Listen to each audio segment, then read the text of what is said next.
Hi, I'm Larry London. Welcome to Border Crossings.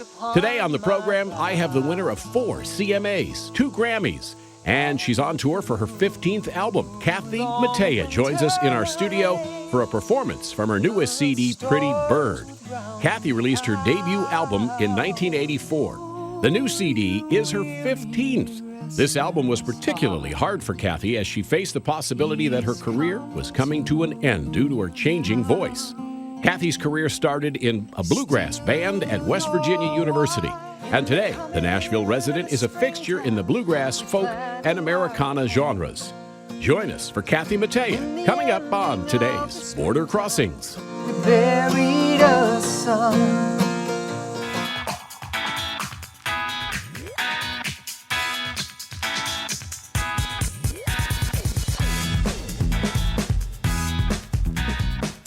Hi, I'm Larry London, and welcome to Border Crossings. Today, we welcome in our studios an artist who's been putting out music for a number of decades. In the 80s, she put out her first album, and since that time, it's been number 15 on the way. We'd like to welcome to D.C. and to the Voice of America, Kathy Mattea. It's nice to have you in our studios. Thank you very much. Nice to be here. Congratulations on what has been an illustrious, legendary career. Thank you. I mean, 2 Grammy Awards? Yeah. Yeah, it's lovely. I mean, you know, you start out and you think, gosh, pretty quickly you start to say, gosh, I hope I get to keep doing this because this is way more fun than waiting tables. So it's good. And, you know, it's lovely to have those, like, you can't do it for the awards, but it's a lovely thing to have your peers pat you on the back and say, hey, we're glad you're here, you know. Now, one of the things that you did do before you actually put out your first album, you were a waitress, and I read that you did some other things as well to kind of pay the rent long ago and far away. I was a waitress. I was a tour guide at the Country Music Hall of Fame. That was my first job in Nashville when I was 19. Because Wow. you had to be 21 to serve alcohol in Tennessee at the time, so I couldn't get a job waiting tables at first. But it was really serendipitous because I got to learn a lot of the history of the town and the history of the music and discover people like Bob Wills and the Texas Playboys and Merle Travis and people that were way from the generations before me that I had never heard before. So it was a great time. And it was always country music? You were drawn to country music? No, I was basically, I would play any kind of music that you would give me. Like I was like a sponge when I was a kid. And when I started writing songs, they all just kind of started coming out with a country kind of slant. Mm-hmm. And I also at the time knew that I was from West Virginia, so I thought Nashville was a place I could be comfortable, but not New York or LA. Mm. And so it just kind of evolved that way. And it feels kind of like unseen forces were guiding me to the place I would thrive, you know. Was it an easy transition moving from West Virginia to Nashville? No. Actually, no. I was naive and young, and I decided to move, and I thought I had skipped a grade in school, so I was a year younger than everybody in my college class, and I played music in all my spare time. I was a physics and chemistry and engineering major. Wow. And would cram for the tests and then go play songs all in my spare time. And after a couple of years, one of the guys in this little band we had formed was going to move to Nashville, and I just kept looking at him getting ready, and I was like, if he goes down there and he's having this great life and I'm like a brain in a jar on a shelf, you know, I'm not going to be able to live with myself. So one day I called my parents. I was like, Mom, Dad, this has all been great, but guess what?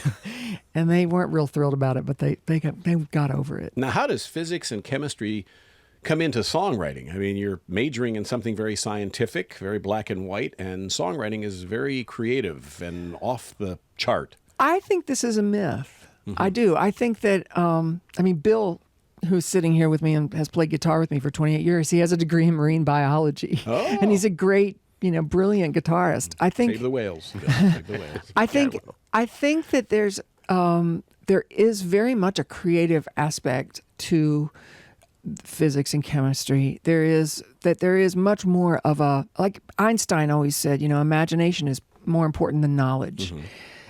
People who make great discoveries in science talk about a leap, kind of an inspiration that comes to them. And I think when you play music, you have to know the technical part, you have to know the theory, and then you throw that away so that you can use it as a language. And that's based on mathematics. Yeah, exactly. Yeah, so Outstanding. Well, thank you for taking me to school. Kathy Mattea is our guest, and the new album is called Pretty Bird. We're going to ask if you wouldn't mind doing some music for us. Sure. Yeah. This whole album came out of Thursday afternoon jam sessions at my house with Bill.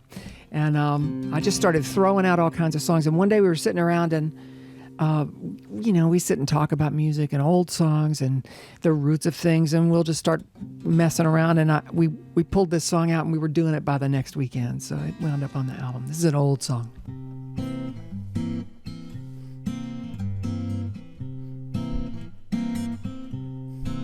It was the 3rd of June, another sleepy, dusty Delta day. I was out chopping cotton and my brother was baling hay. And at dinner time we stopped and we walked back to the house to eat. And Mama hollered out the back door, "Y'all remember to wipe your feet." Then she said, "I got some news this morning from Choctaw Ridge. Today Billy Joe McAllister jumped off the Tallahatchie Bridge." Papa said to Mama as he passed around the black-eyed peas, "Billy Joe never had a lick of sense. Pass the biscuits, please. There's 5 more acres on the lower 40 I got to plow." And Mama said it was a shame about Billy Joe anyhow. Seems like nothing ever comes to no good up on Choctaw Ridge. And now you tell me Billy Joe's jumped off the Tallahatchie Bridge. Brother said he recollected when he and Tom and Billy Joe put a frog down my back at the Carroll County Picture Show. And wasn't I talking to him after church last Sunday night? I have another piece of apple pie. You know, it just don't seem right. I saw him at the sawmill yesterday on Choctaw Ridge. And now you tell me Billy Joe's jumped off the Tallahatchie Bridge. Mama said to me, "Child, what's happened to your appetite?" "Well, I've been cooking all morning and you haven't touched a single bite. That nice young preacher, Brother Taylor, dropped by today. Said he'd be pleased to have dinner on Sunday. Oh, by the way, he said he saw a girl looked a lot like you up on Choctaw Ridge. And she and Billy Joe was throwing something off the Tallahatchie Bridge."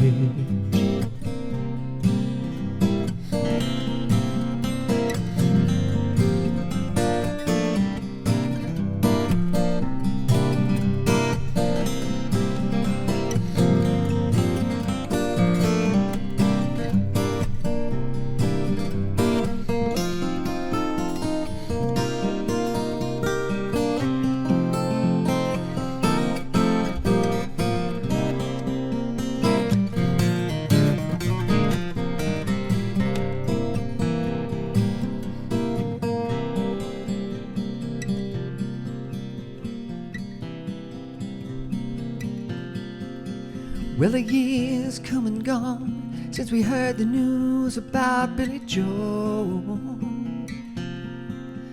Brother Mary, Becky Thompson, they bought a store in Tupelo. There was a virus going round, Papa caught it and he died last spring. And now Mama doesn't seem to want to do much of anything. And me, I spent a lot of time picking flowers up on Choctaw Ridge and drop 'em into the muddy water off the Tallahatchie Bridge. I drop 'em into the muddy water off the Tallahatchie Bridge.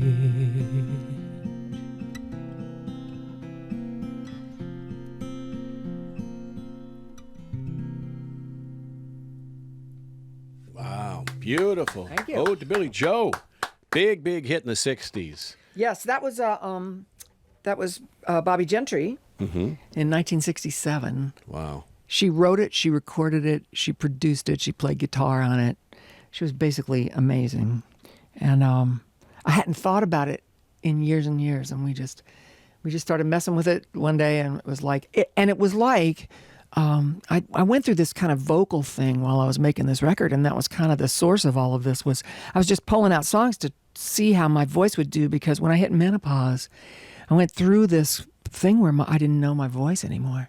And I discovered when I went for that low note, it was like, oh, I have another gear down there that I didn't know I had before. So it was kind of I hit that note. I looked at Bill across the room like, what was that, Bill? It was really fun. Now, that was one of your inspirations? Bobbie Gentry? I mean, who else were you listening to? Well, actually, for this record, I always listen really widely. But when I went through this voice thing, I took 6 months off the road, and I found a new voice teacher, and just dug in and started practicing and exploring the changes, and really sitting in the question of, does this mean I'm not going to sing anymore? Like, is this the beginning of the end of the useful years of my voice? Or is it just a matter of things are changing and I need to understand how to think about singing differently? Sort of like, Tiger Woods and his new golf swing. That's kind of how I think of it, And so I really walked through some fire. We would sit and play songs, and one week it would just be like glorious, and the next week it would be like nothing had ever changed, and it was all locked up and kind of tight. And I just kept kind of trying to sing songs that were different than anything I'd done before, so that I could not run my voice through something that was familiar, so that I could kind of get to know her in a different way. And so that was, there were a lot of songs that I was just like, I don't know if I'll ever be able to do this, but let's try and see what happens. So it was quite an interesting experience. And I've come off on the other side. I tell people, for a while I thought, well, my voice is it's like a Volvo. It was sturdy, kind of classy, a good, solid instrument, and I'm lucky to have it. And if I take care of it, maybe I can use it like on into my old age. And now I'm like, oh, I think maybe it was a vintage Ferrari, and I just don't know how to drive her, So that's kind of where I've come to. A lot of artists face the same situation as they advance in their careers, where the voices do change. The notes, if you can imagine 80-year-old Frankie Valli hitting the falsetto notes and things like that. It's not, the voice changes, everything changes, yes. But people keep on forging ahead. So it must have been very, frightening to you to have to think about, could this be the end? This man is a rock, is the basic deal. I mean, there were days I would just burst into tears and sob. And he just he would just hold steady and wait for me, basically. And, didn't do that thing of like, oh, I have faith in you, it'll all be great. He just waited. He just waited and held the space and let me. He just basically held the space while I floundered and found my way, And the message I got was, I trust this process. I trust you. And, it was a beautiful thing. And so every arrangement on this album came from the two of us sitting with our guitars and playing. So then we built all the tracks around that. So can you introduce us to your yes, this is Bill Cooley. Hello. Cooley. Hi, Larry. This is the gentleman who got the 2 a.m. call from you saying, I have an idea. Yeah, basically. He's the guy. We've been playing together for a long time, 28 years. And so, you don't realize it. We stripped the band away. At a certain point, I was like, oh, I think I'm onto something. I got to go play some gigs. We don't have any gigs. So I was like, Bill, it's going to be you and me, and we're going anywhere they'll have us. And so we just went out and started playing. And it really was a kind of a neat thing because we got to strip away the band and really realize that we have a communication guitar-wise that has developed over a long period of time, too. Well, I'm so happy that you decided to continue and you found a way to make this all work because, I mean, the world of music would definitely be at a loss without Kathy Mattea and music. I mean, if you look at the history of Kathy's career with 4 CMAs and the Grammys and 4 number ones and 12 top 10 hits, you have certainly given us quite a collection of great music, which will last a lifetime. Thank you. And we're happy that you continue Thank to do you. what you're doing. Me too. So what are you going to sing for us next? Let's see. Let's do Mercy Now. Okay. So we were out on the road. Bill and I had gone out, and I was just saying to the audiences, look, I'm learning what my voice will do, but sometimes it splats out in the middle of a song. So if it does, don't panic. Probably nobody's going to die if I hit a wrong note. This is the beauty of music. And so I would just start that verse again. And I just learned that my audiences did not want perfection. They really just wanted me to be real. And they were like on my side. So that instead of being afraid to go through this process, I sort of brought them with me. So at a certain point, the world got really crazy and all this, all these shifts were happening in the culture. And I found myself listening to this song for comfort. And I walked in one day and I was like, Bill, I'll never be able to do this song, but I want to try. And I think that even if I can't sing it, I'll learn something from it. And we worked on it for a while, and he finally looked at me and he said, yeah, I don't think you have any business singing this in front of anybody else, Kathy, except me and the dog. I really couldn't get it. And we put it on the shelf for a couple months, and then we pulled it back out one day, and something had gelled, something had internalized, and we've been doing it ever since.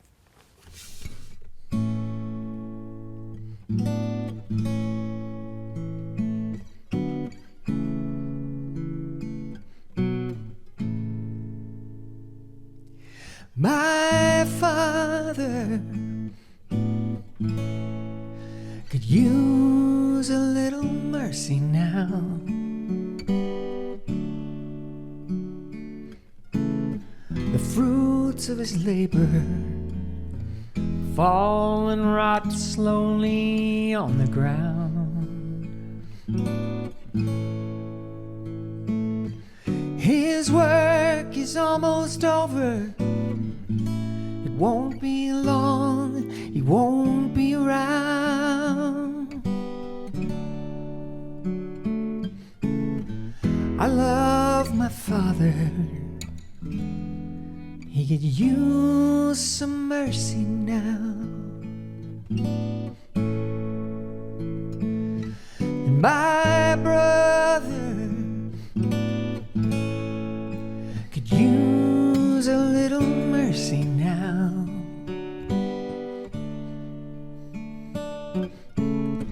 He's a stranger to freedom, shackled to his fear and his doubt.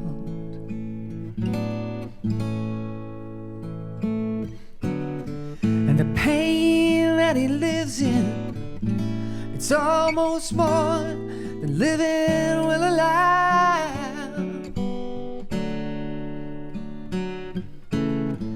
I love my brother. He could use some mercy now.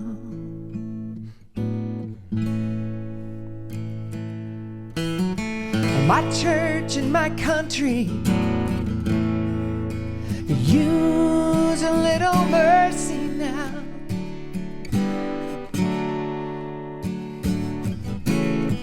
As they sink into a poison pit, it's gonna take forever to climb out.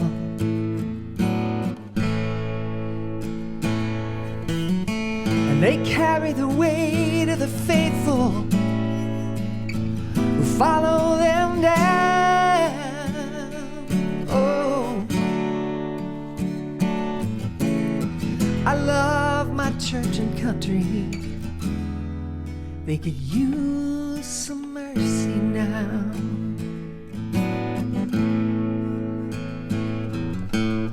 For every living thing could use a little mercy now.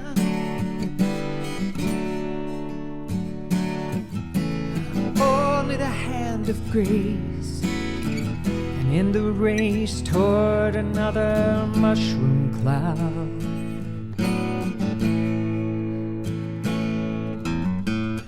People in power, they'll do anything to keep their crown. Oh, I love life and life itself could use some mercy now.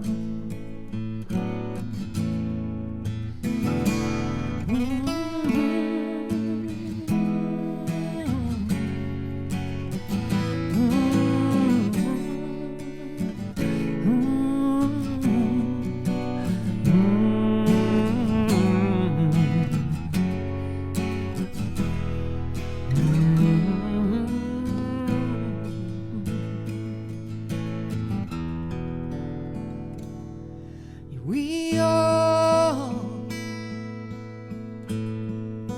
could use a little mercy now. I know we don't deserve it, but we need it anyhow.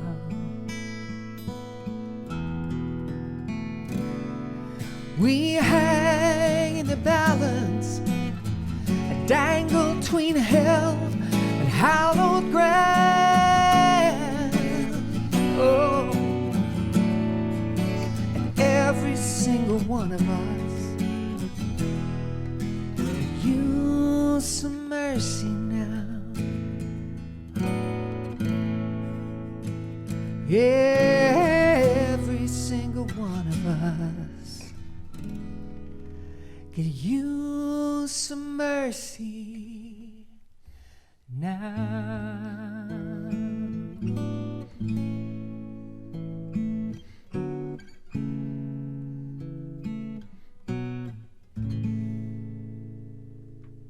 Beautiful. Absolutely beautiful. Kathy Mattea is in our studios. How does it feel to you when somebody says the legendary Kathy Mattea? Do you like that? Oh, you know, I remember. It's fine. It's great. Really, it beats the alternative. You know, that obscure person no one's ever heard of. No, it's great. And I really, what comes to my mind when I hear you say that is just how lucky I am to still be doing this. You know, I just turned 59. Well, and you don't look at it all. Thank you. And I refound my voice, and I'm singing, and I'm loving it. And this man is still playing with me, and it's like, you know, I'm lucky. You're doing what you love doing. Yeah. A lot of people can't say that. Yeah. So the 15th album is coming out in September. How has the songwriting evolved from the early days to today? Is there any? Do you think there's a change? Did you intend there to be a change? What's well, different? that song was written by Mary Gaucher, who's the brilliant, like one of the songwriter in Nashville.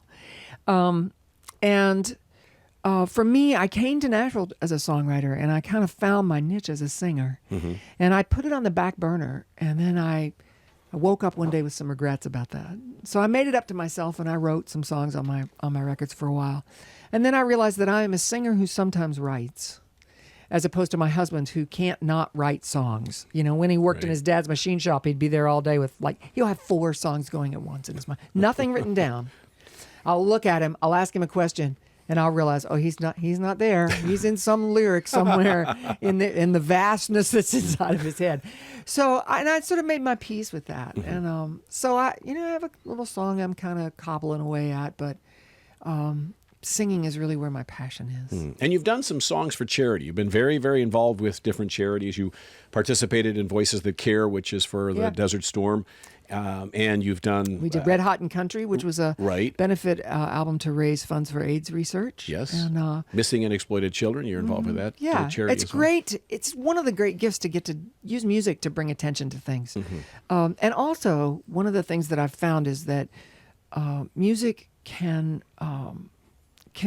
get people's attention in a way that, 3 minutes of music, well done, can communicate something that people would just numb out if you spend 30 minutes talking to them about it. So one of the things that happened a few years ago, I made this record about coal mining, and there were issues in the 50s and 60s and 30s and 40s, and when my grandfather was mining in the 30s, that were still on the table. And so you don't have to really hit people over the head with it. You pull out an old song, you sing it now, people know the same stuff is still going on. It makes its own statement. Mm-hmm.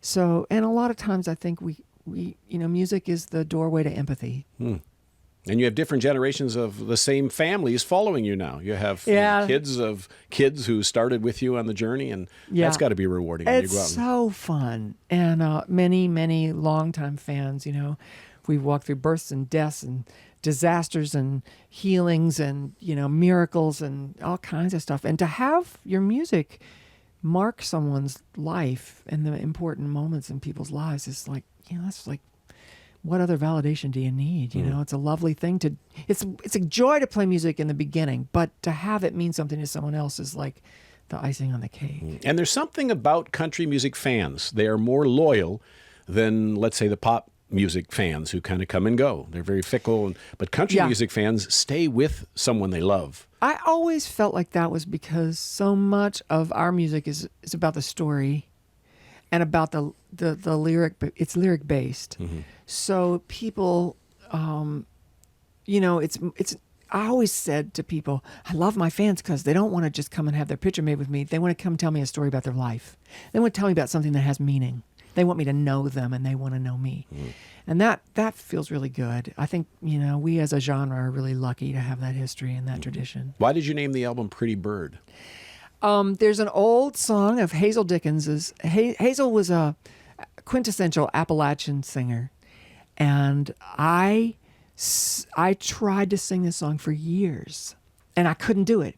And in the middle of this whole thing, I'm in the shower one night, and it's late at night, and it's randomly, I just start singing this song, and I'm like, oh my God. I'm soaping up. I'm like, oh no. I don't know what happened, but I'm singing this song. So I kept singing, rinsed off, dried off, kept singing, ran out. And of course, my husband's on the road and my phone is downstairs and turned off. So I pick up the landline and I dial my voicemail and I sing into the voicemail so that I'll know what I did. And I thought, especially for an album that is a collection of songs where you re-find your voice, Pretty Bird seemed like a perfect title. Yeah, sounds like a music video in the making. There you are, with all soaped up, and there you are singing the song. What are you going to do for us next? Let's see. Let's do the opening thing this is the opening song on the record. This is the first song I walked in and said to Bill, all right, this is something completely different. No one ever has to hear this. This is a blues song about joy. Oh, a blues song about joy. About joy. And about how most of the time, if I pay attention, it's the simplest stuff that gives me joy.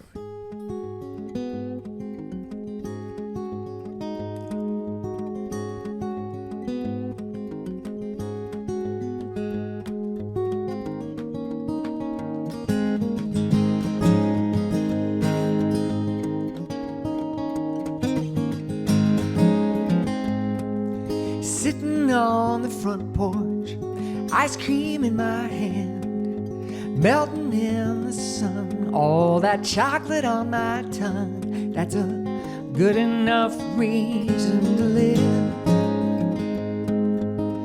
Good enough reason to live. Sitting in the bathtub, hi-fi playing low, digging that Al Green. Well, you must know what I mean. That's a good enough reason to live. Good enough reason to live. If I die young, at least I got some chocolate on my tongue. If I die young, at least I got some chocolate on my tongue.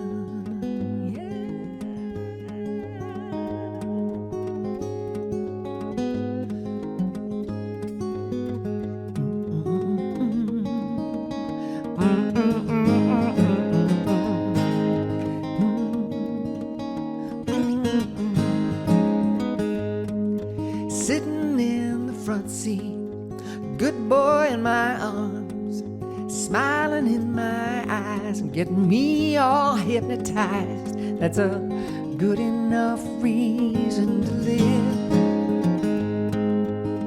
Good enough reason to live. If I die young, at least I got some chocolate on my tongue, yeah. If I die young, at least I got some.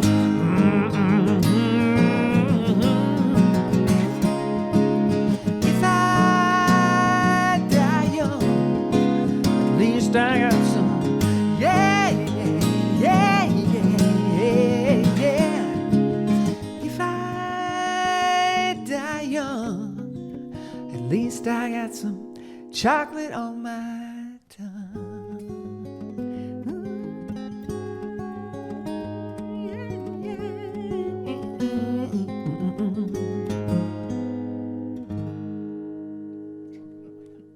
Kathy Mattea, who's in our studios. So touring the rest of the year, touring. Yeah, we're heading out in October and won't see home for a while. So and it feels great. Internationally? Yeah, we're talking about going to Europe after the first of the year for a little while, and haven't been over there in a while. So I'm just, chomping at the bit, basically.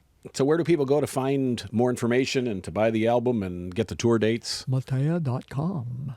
Mattea.com. I bet you've had mispronunciations of your name. Oh, yeah. Yeah. And then I married a man named Vesner. So my name is Mattea Vesner. There's a mouthful for you. But yeah, it's, Mattea, tomato, potato, Mattea. Oh, my first time on The Tonight Show. It was back in the day, Johnny Carson and Ed McMahon. And I'm like, I'm in this dressing room. I look at my manager at the time and I said, I feel like I've worked hard to get here and I don't feel scared and I feel like it's my time. And at that moment, Ed McMahon says, and the music of Kathy Mattea. And I was like, oh. So I'm not on the show? Somebody else? Kathy threw him. That's the funny part. Well, it's been a pleasure to have you here. Thank you, Larry. Websites for people that want to go again? Mattea.com or you can just Facebook Google and Kathy all that other Mattea. stuff? I've got the Facebook. I'm just doing the Instagram. I am not a Twitter person. I can't bring myself to whittle away that much tiny energy. Well, you on need that it many. now with Pretty Bird. You Yeah, better Pretty get a Bird, Twitter Twitter. account going. God, I didn't even think of that. All right, I'll be on Twitter this afternoon. That's it. Well, thank you guys for coming on. Thanks you, for having Larry. us. Pretty Bird is the name of the album. It's Kathy Mattea. You're watching Border Crossings on the Voice of America.